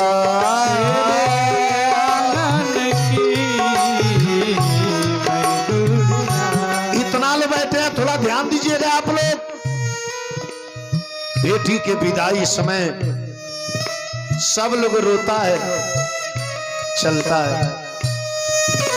बाबूजी रोते हैं, चलता है। माँ रोती है, चलता है। लेकिन उस परिवार में एक व्यक्ति ऐसा रोता है, न एक व्यक्ति ऐसा रोता है जिसका रोना देख करके सारे लोग अचंभित हो जाते हैं, जिसका नाम है भाई। भाई, ओ भाई जिसको अपने बहन से एक पल पड़ता नहीं था, हर बात में बहन को मार देना, हर बात में बहन को जुजुला देना, हर बात में बहन की कमियां निकालना। ओ भाई जब दरवाजे पर खड़ा होकर पुकार फाड़ के रोने लगता है ना, सारे लोग अचंभित हो जाते हैं। अरे तू क्यों रोता है? तू क्यों रोता है? अरे वो तो तेरी दुश्मन थी, तू तो मारता था, तू तो फटकारता था, अब वो जा रही है तो तू रो क्यों रहा है? भाई कहता है कि मारना ये तो मेरा प्यार था, फटकारना ये तो मेरा दुलार था। मैं अपने बहन को लाख मार देता था, लाख फटकार देता था, लेकिन जब मैं रुस करके सो जाता था ना, मेरी बहन मुझको बेगर खाना खिलाए नहीं सोती थी। मुझको खाना खिलाना, मुझे पढ़ने की याद दिलाना, मेरे खुश होने पर खुश रहना, ये मेरी बहना करती थी। अगर मैं कहीं जाता था, थोड़ा भी लेट हो जाता था तो बार बार फोन करती थी कि अरे अभी नहीं आएगा, खाना खाने का समय नहीं हुआ। इस दुनिया में मेरा चिंता रखने वाला कोई था तो मेरी बहना थी। अब ये मुझे छोड़कर जा रही है, मैं न रोऊं तो इस दुनिया में रोएगा कौन? तब तक बहन आती है और अपने भाई को गले से लगा करके कहती है, क्यों रोते हो ओ मेरे भैया, मैं द्रौपदी तू है कृष्ण कन्हैया। क्यों रोते हो ओ मेरे भैया, मैं द्रौपदी तू है कृष्ण कन्हैया। क्यों रोते हो ओ मेरे भैया, मैं द्रौपदी तू है कृष्ण कन्हैया। मैं तुम्हारे हर एक मार को भूल चुकी हूँ, हर एक फटकार को भूल चुकी हूँ, लेकिन मेरे भैया तू एक चीज मत भूलना, एक चीज मत भूलना, याद ना भूलाना, याद न भूलाना रक्षा बंधन की। मैं गुड़िया तेरे आंगन की, मैं गुड़िया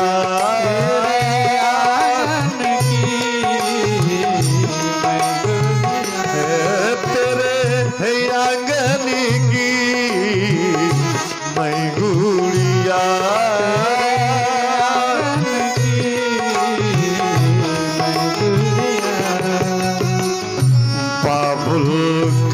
घर छोड़ के बेटी पिया के घर चली। ये तो कैसी घड़ी आई है, मिलन है जो दाई है। ये तो कैसी घड़ी आई है, मिलन है जो दाई है। ये तो कैसी घड़ी आई है, मिलन है जो दाई है। श्रवण कुमार के पत्नी के विदाई भई, हाथना लोग बैठल बा, हाथना लोग, तनी दोनों हाथ उठाई तो देखी कितना लोग बैठल, सारा लोग हाथ उठावे जितना लोग बैठल बा। अगर ये विदाई गीत अच्छा लगल हो तो ताली बजाई तो केकरा केकरा अच्छा लगल। अब चली बेटी के जब विदाई होला नो तो खोइछा के रूप में कुछ न कुछ बेटी के आंचल में डालल जाला। एक कथा में जे दान करेला नु ओकरा बेटी के आंचल नैहर से कबो खाली ना जाला, हरदम भरल जाला। आ दान करके फिर अपना स्थान पर बैठे के बाद असली मार्मिक कथा अब आवता कि जब ओइसन जाए खातिर पास के विमान बनल बा, लोगवा काहे डाको चोरबा ईमान बनल बा, लोगवा काहे डाकू चोरबा ईमान लोगवा काहे डाको चोरबा ईमान बनल बा, लोगवा काहे डाकू चोरबा ईमान।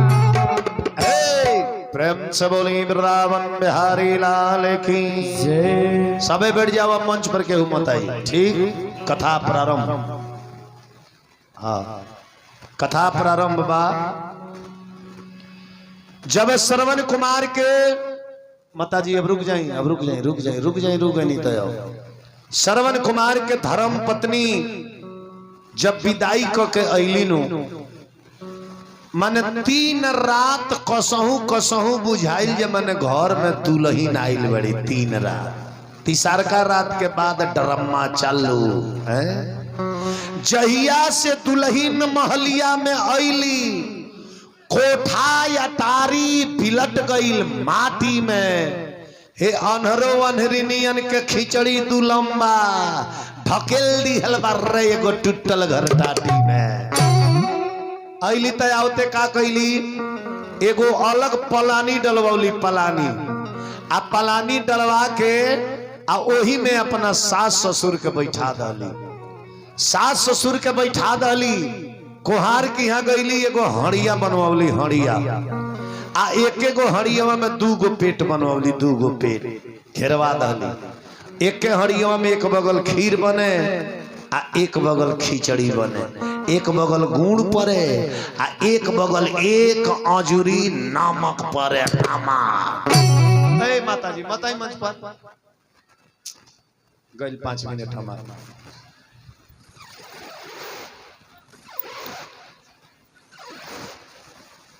कौनी अनुरूप के हमारा कुछ कथा का नियम अलग है और लोग के नियम भले कुछ हो गई। हमें यही से 10-20 मिनट के छुट्टी दे दी दान। और कहू बाकी बा पट्टी पटदारी में कहू बाकी नहीं कहू बोला लिया बोलो चलिए अब। हाँ, खुश रहिए। चल और पतो खूब सेवा कर। जेठो बैसाख में गर्म पानी से नहवाओ। हाँ, ये घड़ी के पतो अगर गर्मो पानी से नहवा दसन तो भाग्यशाली मानी अपना। प्रेम से बोली वृंदावन बिहारी लाल की जय। एक हड़िया में एक बगल खीर बने तो में गुड़ पर, एक बगल एक अजरी नीमक पर। वही में से है न से काट के खीर अपने खास श्रवण के देश, वही में से है न से खिचड़ी नमक अलग काट के अपना सास ससुर के देश। आ ना 1 महीना खियौली की बूढ़ो बुढ़ियों के जौनो शरीर में मांस रहे गल गईल, हड्डी पर हो गईल, ठकर ठकर करे लगल। श्रवण कले बन गईल काम। सबकर नया पतो होली से सास ससुर लोग मोटाला आ ना जाने ई कौन खाना खियाव तरी की जौनो दहियर ला तौनो गल गईल। श्रवण अपना मेहरारू के सामने रोवत रहे। रोवेले श्रवण कहेले मेहरी से घरवा में जहिया से आइल तहर पौरा कोठा अटारी बिलट गईल माटी में, सुख संपत्ति में लाग गईल खौरा।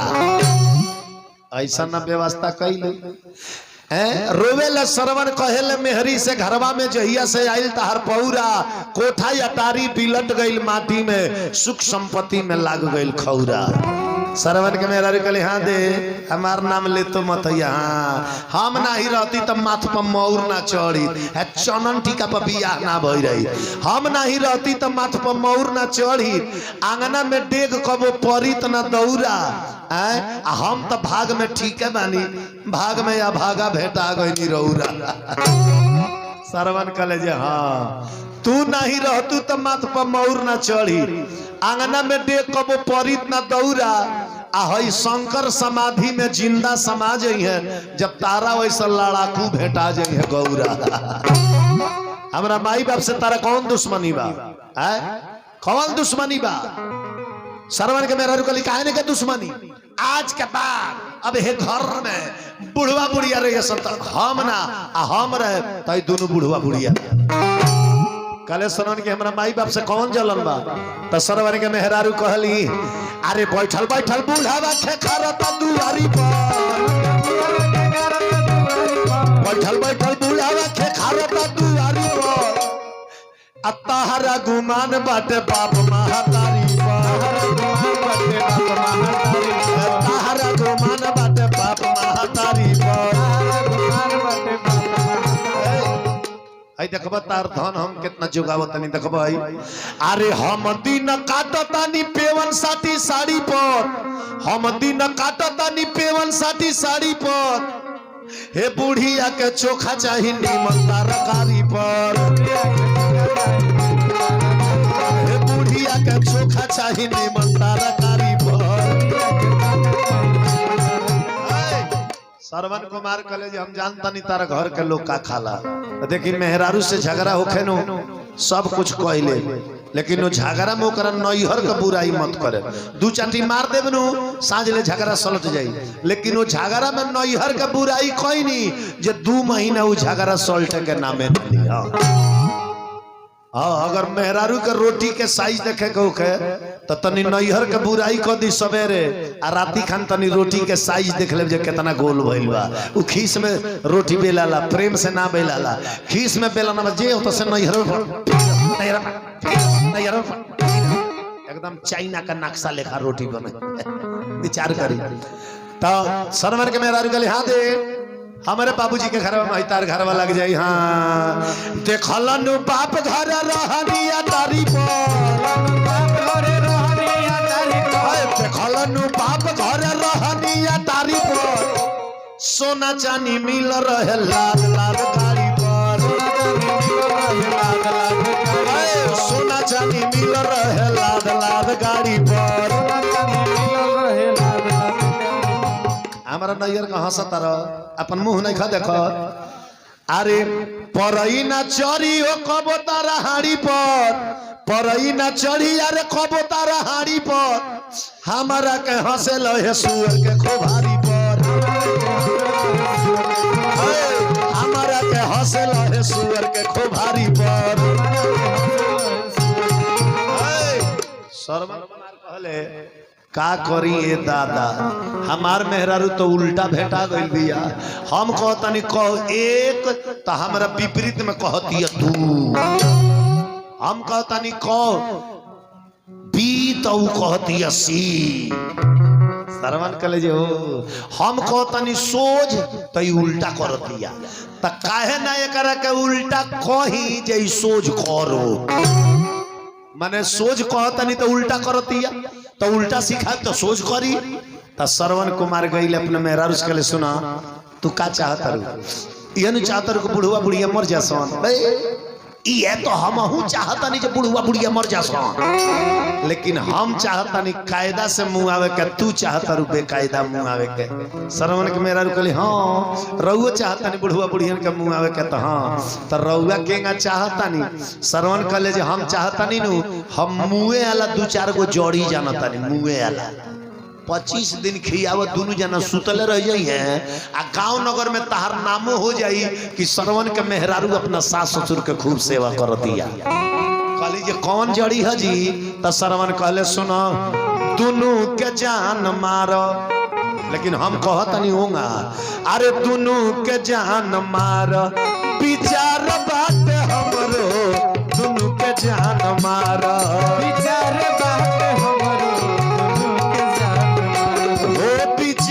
बात हमरो दोनों के जान मारो विचार बात हमरो दोनों के जान सरवन करे के सुनो हाय माघ के महीना आइल बनू माघ के सवेरे बनाव खिचड़ी आ ओई में डाल 3 कलछुल घी ऊपर से डाल अदरक माघ मास घी खिचड़ खाए आ बुढ़वा बुढ़िया दोनों मर जाए आ जदी ओई में अदरक पड़े त तड़प तड़प के दोनों मरे कहली हाँ खिचड़ी में घी खेले से आदमी मुँह तो हाँ कहली अरे 3 कलछुल कहता नहीं 5-5 कलछुल डाल दे जब 25 दिन के बदला 15 दिन में मर जाओ सरवन कहता रे माघ महीनावा में खिचड़ी भोजनवा माघ महीनावा में खिचड़ी भोजनवा माघ महीनावा में खिचड़ी भोजनवा अरे पूरा खियाव तू माघ के महीनावा पूरा खियाव तू माघ के महीनावा आ साझी कन बनाव खीर ओई में डाला काजू किशमिश मुनाका बादाम आ पूछ पूछ के जबरदस्ती खियाओ आ जब बुढ़वा बुढ़िया सुत के उठता रस सवेरे नु त नहा धो के जान तरुका करो थरिया में कपूर बारी के थरिया में कपूर बारी के आरती उतार कली जे मुँह को उपाय बताओ तनी कि पूजा करे का उपाय बताओ तनी सरवन काले पूर्वा खाऊ सवेरे खियावले बड़ घी वाला खिचड़ साजी कन खियावले बड़ खीर आ कपूर के धुआं इतना खराब हो हेंगा हेंगा मुंहवा तब ते खइबू नु आ नकिया पड़े लागी नु मुँह के 25 दिन में तो 15 दिन में मर जाइले कली जे हां तब तो दिन भर में 5-5 हाली बार के दिखा देब का करे 5 हाली बार के दिखा आए थरिया में कपूर बारी के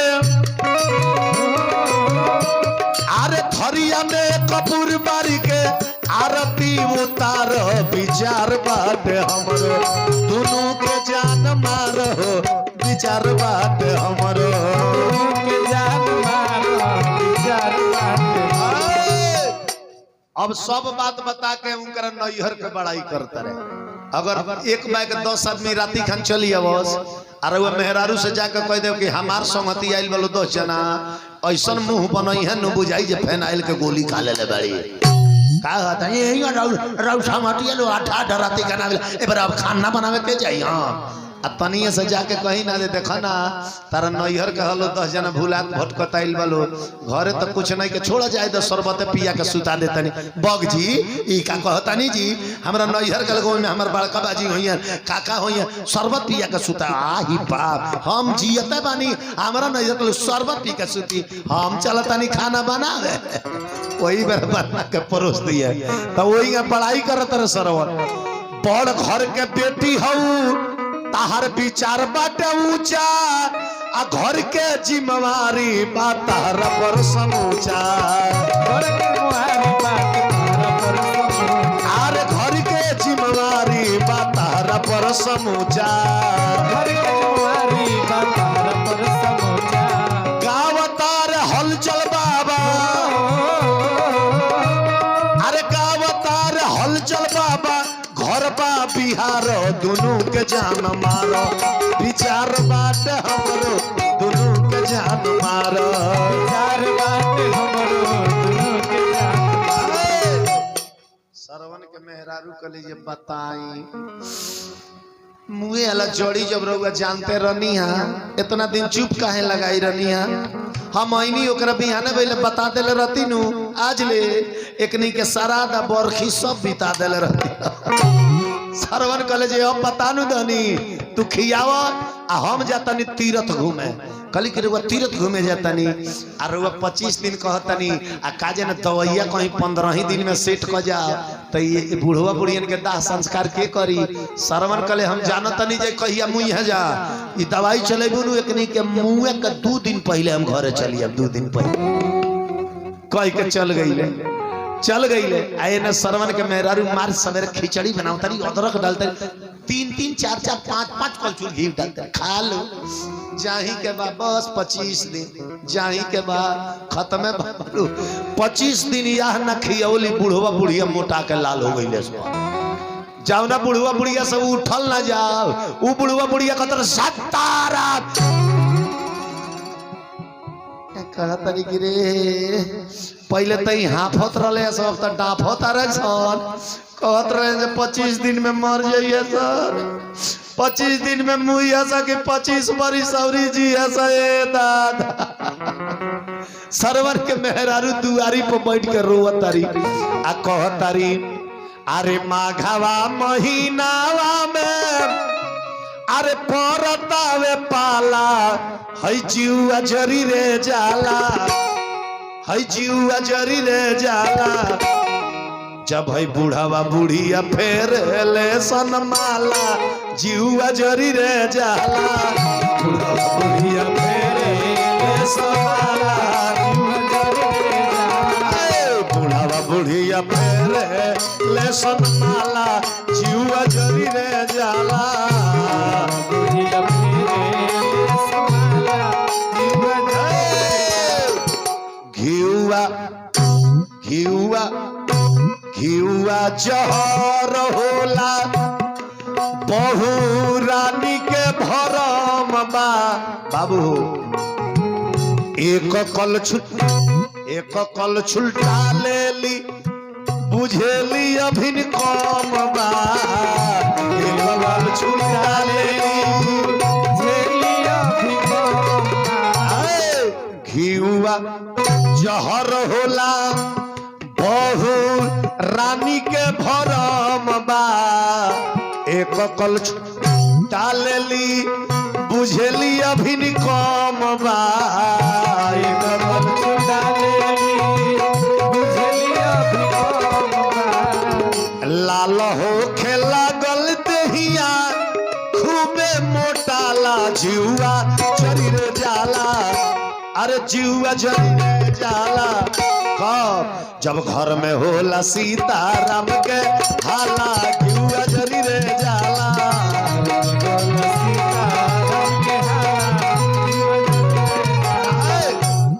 अब उल्टा बता के गईले सोच करे लगली यही ना गांव में एक जना पति पत्नी रहे लोग पति पत्नी तो पंडित जी पंडिताइन रहे लोग तो पंडिताइन हरदम पंडित जी के उल्टे रह पंडित जी कह के आज भात बनी कह के खबरदार आज रोटी बनी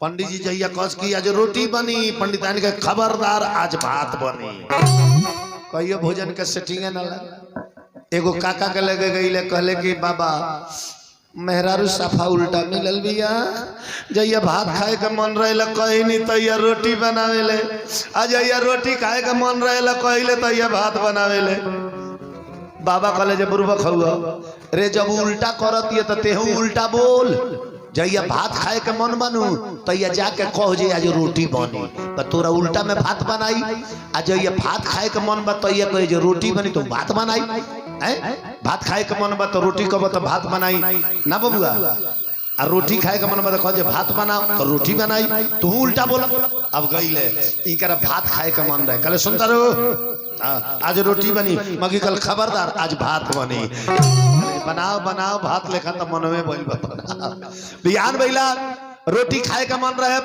पंडित जी कहले कि आज भात बनी मेहरारू कहले खबरदार आज रोटी बनी बनाओ बनाओ हम तो चाहते बनी रोटी बनो यही उल्टा बोले लगले सोच भेटाए अब गंगा जी के नहान के मेला जाए सारा मेहरारू गांव भर के गंगा जी नहाए जाता रही पंडियो जी जाके कहले सुनता रू सब लोग गंगा जी नहाए चलता हमनी के ना चलल जाई पंडित कहले चलल जाई की चलल जाई पंडित जी कहले चल चल गंगा जी के कगरी चढ़ चल चल अब लगली पंडिताइन मोटरी के ठरी बाने तले ई जाके कह दिले सुनता रू मोटरिया तनी हल्के बनी ह त ई कतरी मोटरी भारी बनाई की बांध जितना बुझाओ उतना भारी बांध ओई बड़का मोटरा बांध लली तले पंडित जी जाके कहले सुनता रू मोटरी हम ले चले मौगी कहती खबरदार मोटरी हम ले चलती ले चल सारा भारते ही ले चल मूरी पर मोटरी लेके चले लगली तले पंडित जी कहले सुनता रू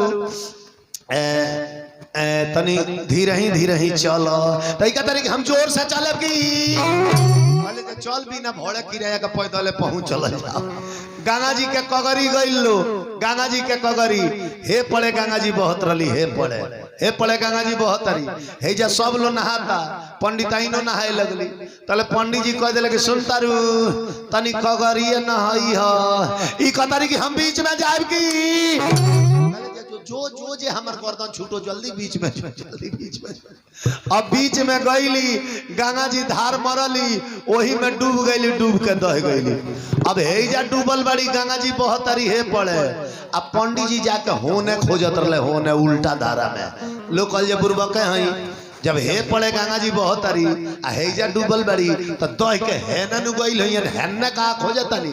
पंडित जी कहले के चुपचाप रह, तू का जन्म मेहरारू हमारी हियो, उल्टा रहल हिया, सोझ ना भागल होई है ना उल्टा चढ़ल होई, उल्टा वही श्रवण कुमार उल्टा समझौले, सोच भइल, माता पिता मोटा गइल। अब श्रवण कुमार 25वां दिन आइले, मेहरारू से पूछले का हो का हाल बा? कहली हाल गड़बड़े बा, चल के देखी ना तनी देखे। श्रवण कुमार गइले, जब अपना माई बाप के मोटाइल देखलन कहले कि हाँ अब दवाई पूरा सेट हो गई बा, 15 दिन औरी खिया दे करे बाद ही मुंह ही बाड़े सब। श्रवण के मेरा कहले हाँ दे, अब बुझे से बाउर नहीं खी, अब जे जब तहार दवाई 5 दिन चल एकनी के आँखियों से लौके लगी। तो श्रवण कहले काम करेगा ना मुँह ले हसनो तो पुआ पकवान बनाओ, हम कांवर पर बैठा के ले जातनी आ कोनो तीरथ में छोड़ के चली आए। कहली हाँ छोड़ के मत आए, आज बा छोड़ के आए दू। ए बुढ़वा बुढ़ियन के लिए इतना बल हो गई बा, फिर हाथ जोड़ौला पीछे पीछे चली आई सब। कोनो गंगा जी के कोगरी बैठा के ढकेल दे जे आवे वाला संभावना ना रही। श्रवण कले बनावा ना तो बुझाते बा के ढकेलाता। कांवर बनवले आगे माई के पाछे बाबूजी के बैठौले। श्रवण के मेरा खाड़ा बांध दली, कहली कि ले ली पियास लगी तो पानी पिए आ लेके अपना माई बाप के निकल गई ले, अपना पत्नी के फाइनल छोड़ दले मेहरारू के छोड़ के आ माता पिता के लेके निकल गई। आ एक एगो गीत गावता रे कि दुनिया में के बा देवता भारी, दुनिया में के बा देवता भारी, बाप महतारी जैसा। ताली बजा। देवता दुनिया में के बा देवता भारी, बाप महतारी जैसा।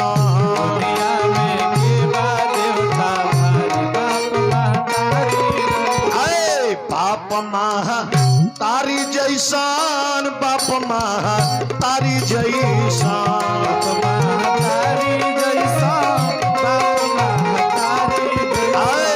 दुनिया में खेबा देवता भारी, बाप महतारी जैसान।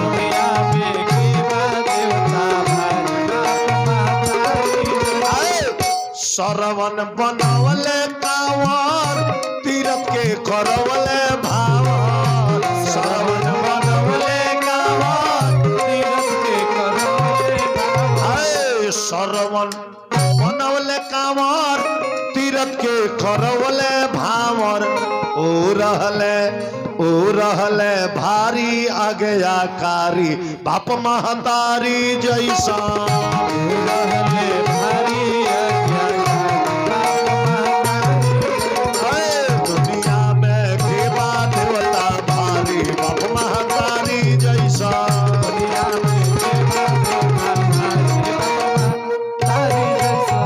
अपना माता पिता के लेके निकल गई ले। तना लोग बैठल बा, तनी हाथ उठाई तो देखी कितना लोग बैठल बा। हथवा उठावल जा, माता पिता के सेवा करे के चाहिए नु, तनी ताली बजाई तो अगर करे के चाहिए तो।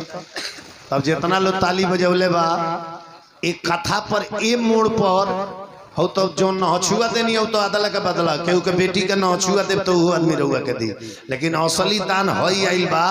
एक कथा पर ये मोड़ पर दान कइले से माता पिता के तीरथ करावला के फल प्राप्त होला। आ माता बही रहुआ लो दान करे तो सास ससुर के तीरथ करावला के फल प्राप्त होला। तो हम देखे के चाहते हैं जे सास ससुर से के प्रेम करेला है ना माता पिता से के प्रेम करेला। हाँ तो रहुआ लो अभी बैठा रही, पहले है ना देखे दे ये माता पिता से के करा प्रेम। वाह वाह वाह, देखी चल दनी आई देखी तो सर्वप्रथम उठ के चल।